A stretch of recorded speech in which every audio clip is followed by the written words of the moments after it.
Hey, so I'm making this a low poly spaceship in ZBrush, and I want to take a look at automatic UVs and see how they work. So for this, what I'm going to do is I'm going to select this piece here by pressing Alt. Let me actually hide everything else. All right, so if I wanted to explore the automatic UVs, the first thing I need to do is I'm going to turn on my polyframe for this, and of course turn the fill on. You can currently see this is just one mesh as one poly group. If I attempt to create UVs for this right now, I can go to UV Master and just simply click Unwrap. To preview and see the UVs, I can of course click on Flatten, and this is what I'm given, one big blob. Is there any way I can control automatic UVs? Let's go ahead and click on Flatten, and let's assign polygroups to some of these so we can break the surface up into different sections. To do this, I'm gonna go into polygroups. Let's find something called groups by normals, and it's currently set to 45 degrees by default. I'm just gonna simply click groups by normals, and take a look. ZBrush will automatically break the surfaces up into different sections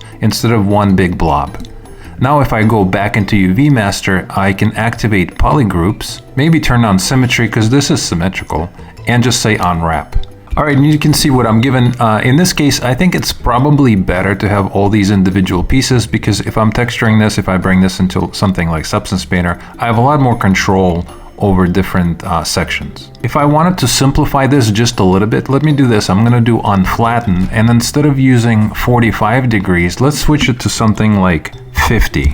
And now if I say groups by normals, you can see some of the groups were sort of combined, and now I have less of them. Which means if I go back to UV Master and click Unwrap again, and then click on Flatten, you can see that now I have a lot less pieces that are unwrapped. So you do have full control over your UVs in ZBrush, even using the automatic option.